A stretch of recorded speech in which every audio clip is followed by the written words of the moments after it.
Então vamos elevar o nosso pensamento a Deus, agradecendo por poder estar aqui nos dedicando ao nosso crescimento moral e intelectual, através do estudo da doutrina espírita, através de uma melhor compreensão do Evangelho do nosso Mestre, que possamos aproveitar todas essas reflexões em nossas vidas, para que possamos sempre agir de acordo com a sua lei de amor, Pai amado. Permita que os bons espíritos estejam conosco hoje e sempre, nos amparando em nossas necessidades e nos inspirando em nossas reflexões.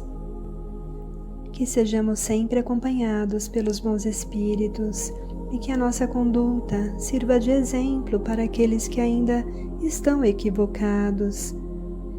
Pedimos então, Pai, que nos inspire e esteja conosco neste momento, e assim que cada um de nós possa buscar o que tem de melhor. Essas energias que nós temos, vamos materializá-las e vamos entregar nas mãos dos nossos mentores, desses espíritos amigos que aqui se encontram, para que eles possam levar até os mais necessitados.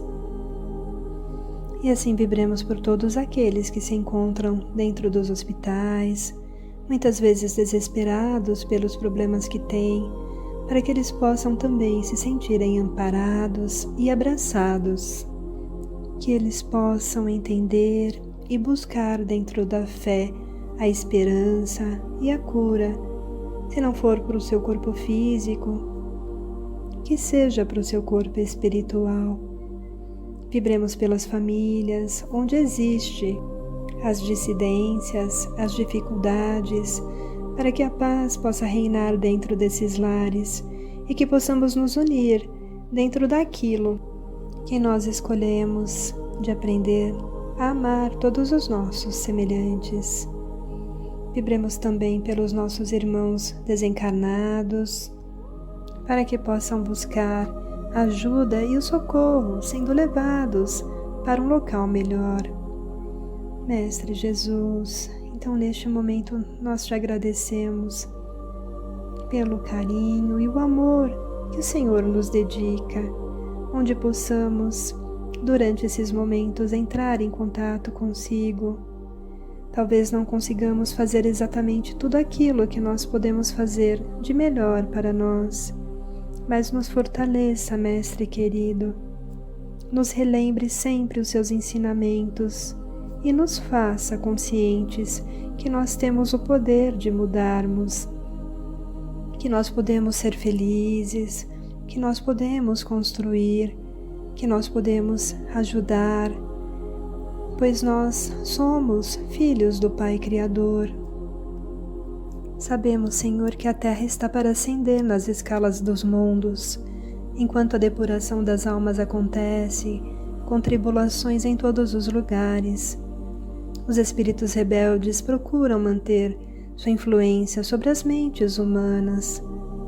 Pai, nosso mundo deve ser morada de espíritos conscientes da verdade, que buscam a redenção pelos ensinamentos do Evangelho.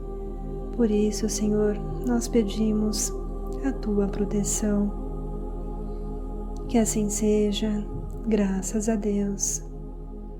Fé e equilíbrio em todas as direções.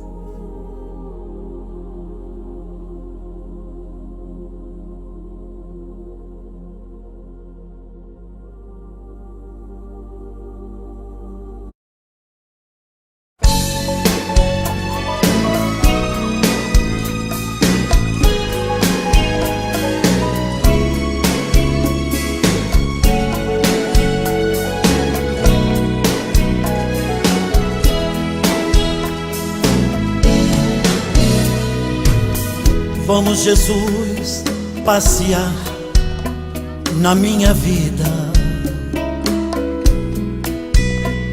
Quero voltar aos lugares em que fiquei só. Quero voltar lá contigo, vendo que estavas comigo, quero sentir teu amor a me embalar.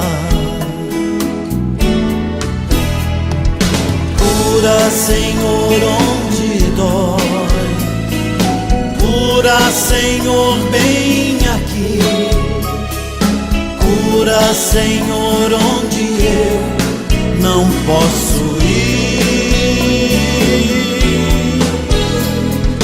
Cura, Senhor, onde dói, cura, Senhor, bem aqui.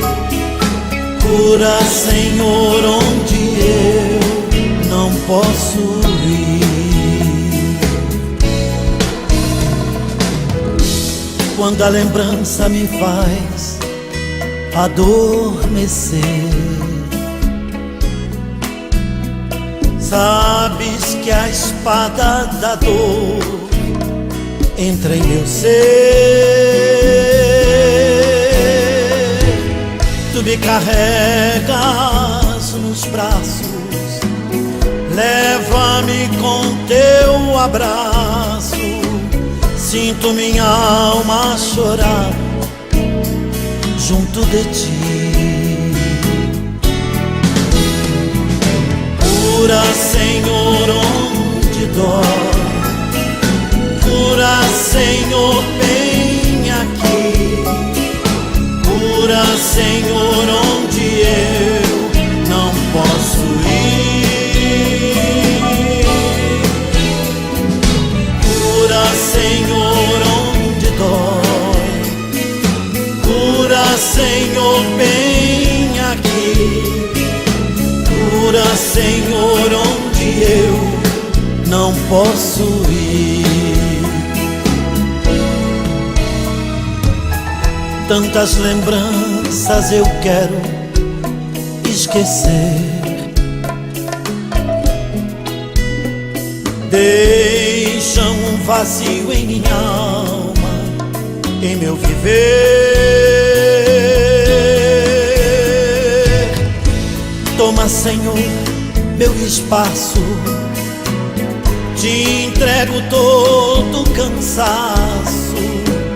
Quero acordar com tua paz a me aquecer. Cura, Senhor, onde dói, cura, Senhor, bem aqui. Cura, Senhor, onde eu não posso ir. Cura, Senhor, onde dói, cura, Senhor, bem aqui. Cura, Senhor, onde eu não posso ir.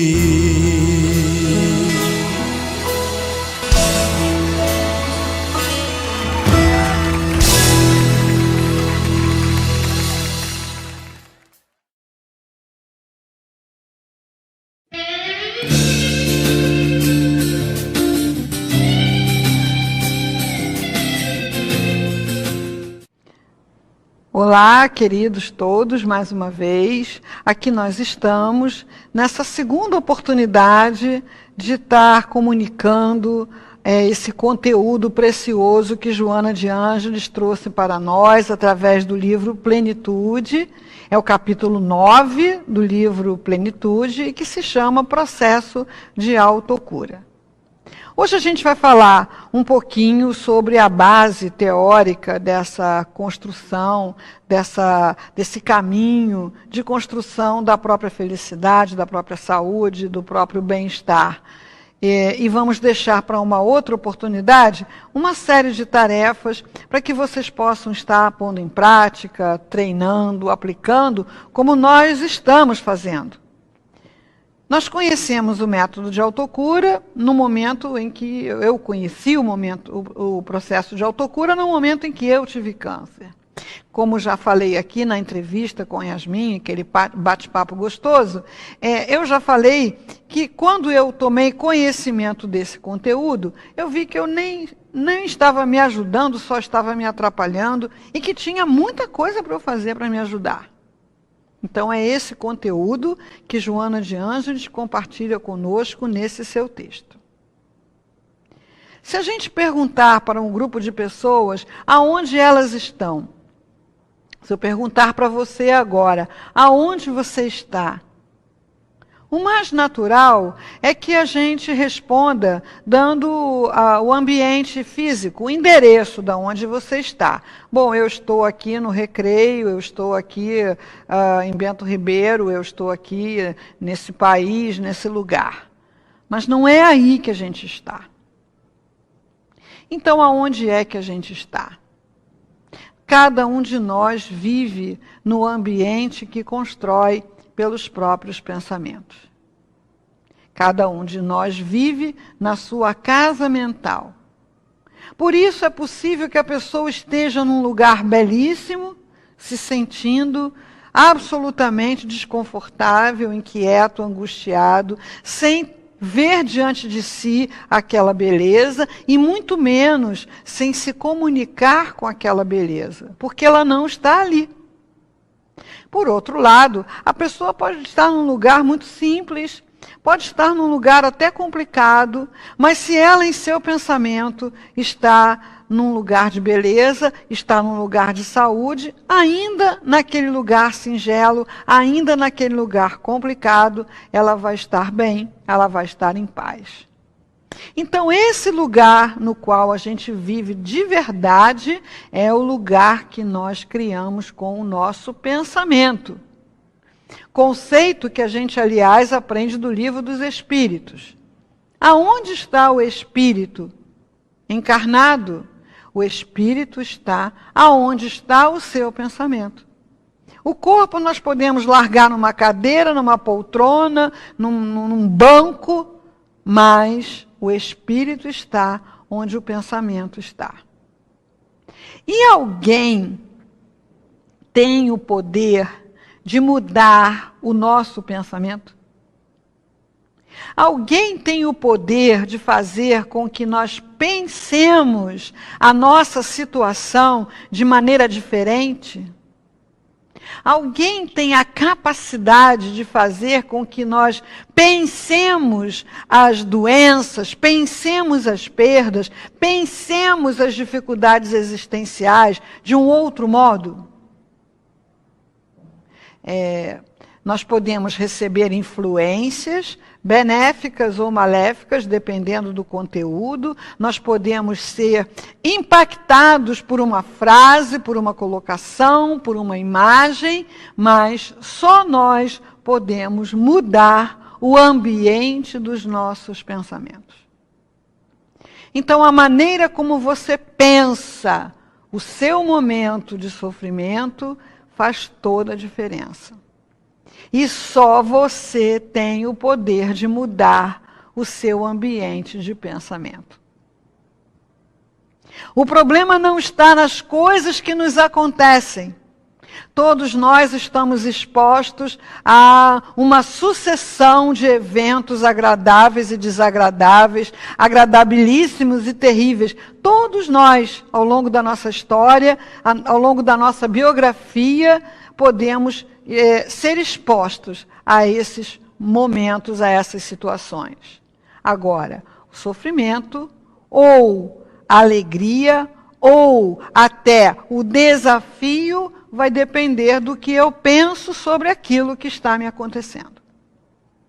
Eu costumo usar um exemplo bem prático, singelo, para que isso fique muito claro. Se você me encontrar em algum lugar, numa casa espírita, na rua, né, em algum lugar você me encontrar, me cumprimentar e eu seguir andando como se não tivesse visto você, você pode pensar que eu não gosto de você porque você não é importante o suficiente. Que eu não te dou atenção porque você não é uma pessoa assim, assado. Que eu não dou atenção às pessoas que estão assim, daquele jeito. Isso vai fazer você sofrer. porque vai denunciar a sua baixa autoestima. Agora, se você pensar, caramba, eu falei com a Luzia, ela não me respondeu, tadinha, deve estar ficando meio surda. Isso não vai fazer você sofrer. E é a mesma situação, depende do que você pensa sobre a situação.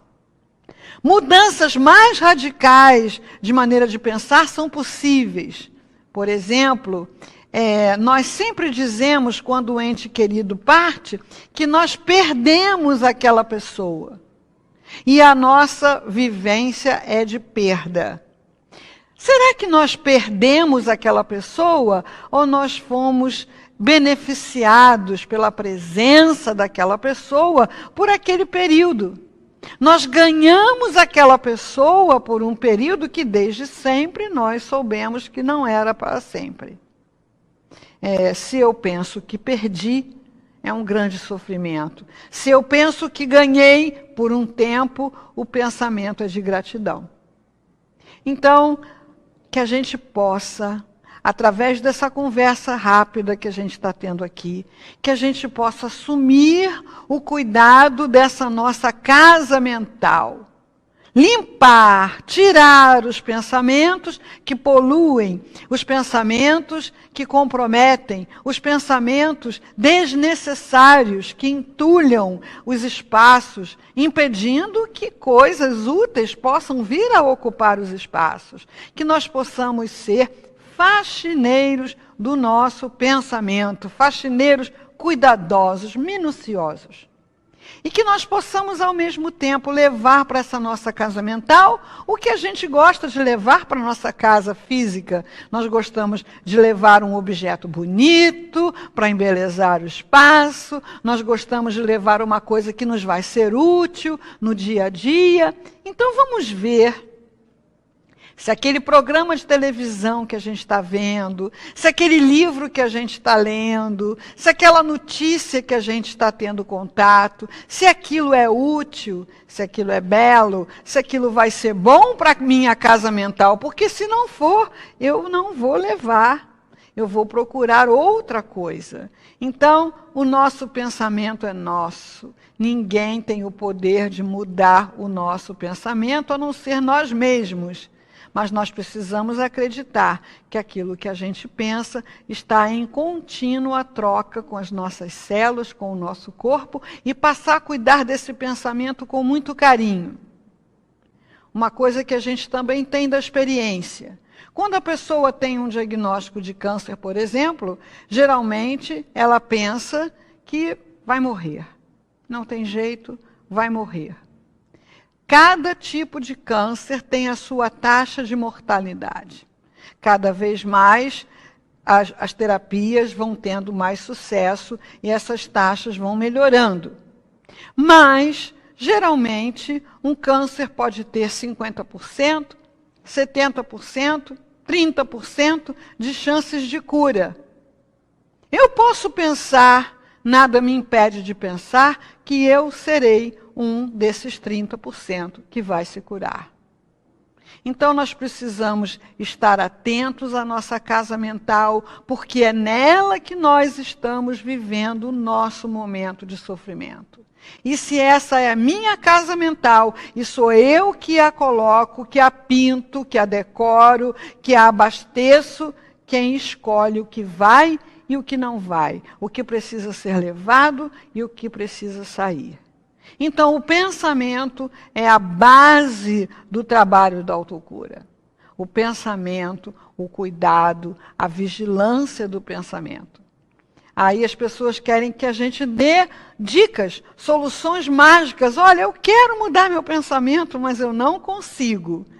Tente para conseguir. Não é fácil, porque demanda uma atenção, um cuidado que muitas vezes a gente não está habituado a ter consigo mesmo. Mas basta olhar uma bela árvore, basta brincar com um animalzinho, basta observar uma criança brincando no jardim, basta ver uma bela pintura, para que, ainda que por alguns segundos, o nosso pensamento esteja numa outra condição, numa outra faixa.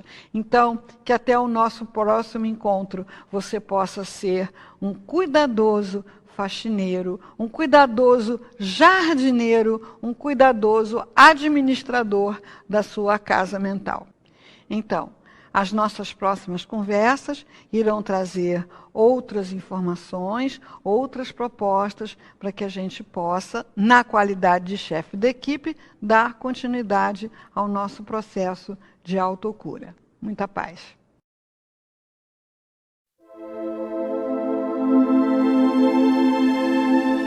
Dias de desafios.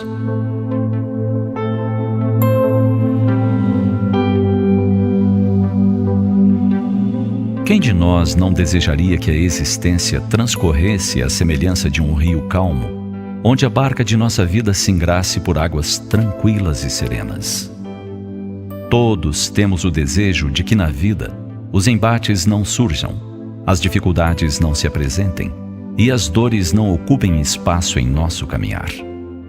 Contudo, viver é muito mais do que atender ao escoar dos dias, ou esperar a velhice chegar e a morte encerrar a vida do corpo físico. Temos o desafio a cada vez que nascemos, a cada vez que nos vestimos de carne, de que novos aprendizados se façam. Esse é o propósito da divindade para conosco. Que o corpo físico seja a possibilidade de progresso para a alma. Assim, naturalmente haverá dias mais amargos em nossa jornada. Ocorrerão fases em que o peso sobre nossos ombros se avolumará e os problemas se apresentarão mais complexos. Passaremos por dias tumultuosos em que seremos testados em nossos valores, nossa perseverança, nossa fé. Surgirão situações de grande monta, exigindo que desenvolvamos capacidades morais de que não dispunhamos ou nem imaginávamos dispor. Haverá situações nas quais a prova se mostrará mais rude, em que enfrentaremos nossos limites morais, em que bordejaremos o extremo de nossa capacidade. Nada disso acontecerá, no entanto, sem a plena anuência da divindade. Nenhuma sem o pleno conhecimento da providência divina. Deus tem total ciência de tudo que nos sucede.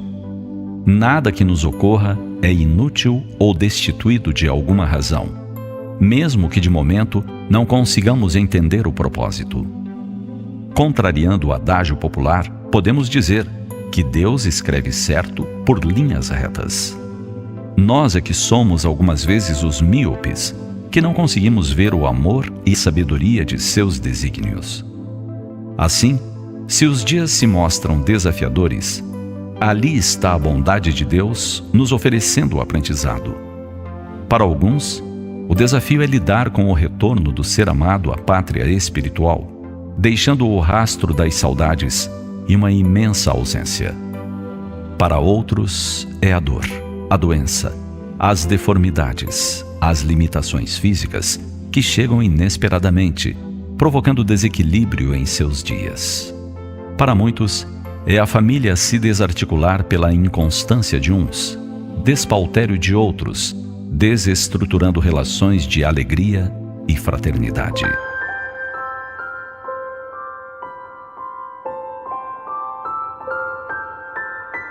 Assim é nossa jornada, feita de desafios e lições. Quando essas nos chegam na forma da dor ou da saudade, da doença ou de alguma carência qualquer, é sempre o convite para aprender. Vistamo-nos de coragem e fé. Enfrentemos o que nos chegue com a serenidade daqueles que entendem os desafios como necessários ao crescimento moral. E não nos esqueçamos de que teremos sempre Jesus, o bom pastor, a nos amparar a todos, cansados e aflitos, em seu regaço amoroso.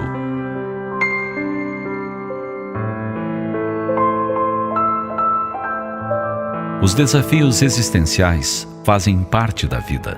Sem eles, o homem seria destruído pela paralisia da vontade, dos membros, das aspirações, que se transformariam em doentia aceitação dos níveis inferiores do estágio da evolução. Enriquecer-se com a luz do discernimento elevado é a finalidade essencial da vida.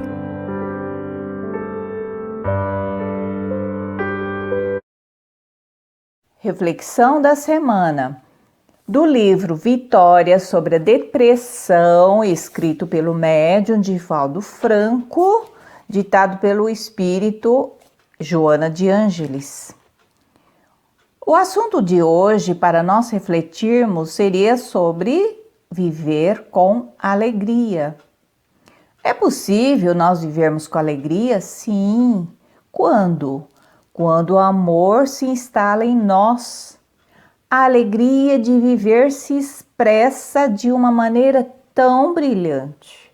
Mas quando o amor não está presente dentro de nós, a alegria não consegue florescer aqui dentro da gente. Porém, ouçam bem. Há pessoas que afirmam não poderem amar porque não compreendem o seu próximo, o seu irmão. Por quê? Porque tem muita dificuldade em aceitar conforme ele é. A questão é a seguinte: vamos refletir bem. Por não conseguirmos amar é que torna difícil compreendermos. Você sabe por quê? Por razões de egoísmo, que muitas vezes não achamos que é possível. É o nosso egoísmo que acha que não é possível. Não é possível desenvolvermos o amor pelos irmãos, porque esses irmãos são imperfeitos. Ah, eles são cheios de defeitos, como que eu vou amar esse irmão? Mas é justamente isso que dificulta a bondade em relação ao próximo, porque nós não aceitamos os defeitos. Poxa, todos nós temos defeitos, né? Se não é de um jeito, nós temos de outro jeito. Portanto, a alegria não é encontrada. Vocês sabem que a alegria não é encontrada em farmácias, nos supermercados, mas é no recôndito do nosso coração, quer dizer, lá no fundo do nosso coração, no fundo do nosso íntimo, que sente, ama e floresce essa alegria. Por isso, vamos espalhar essa alegria onde se encontre, onde nós nos encontramos, e vamos ofertar a todos os seres, tornando o dia mais belo. Todos os seres, desde animais, plantas, nossos irmãos de jornada. E agradeça a Deus a glória de saber e de amar. Saber que nós podemos amar, para podermos agir sempre com acerto em direção à luz divina. E assim vamos sempre dizendo: fé e equilíbrio em todas as direções.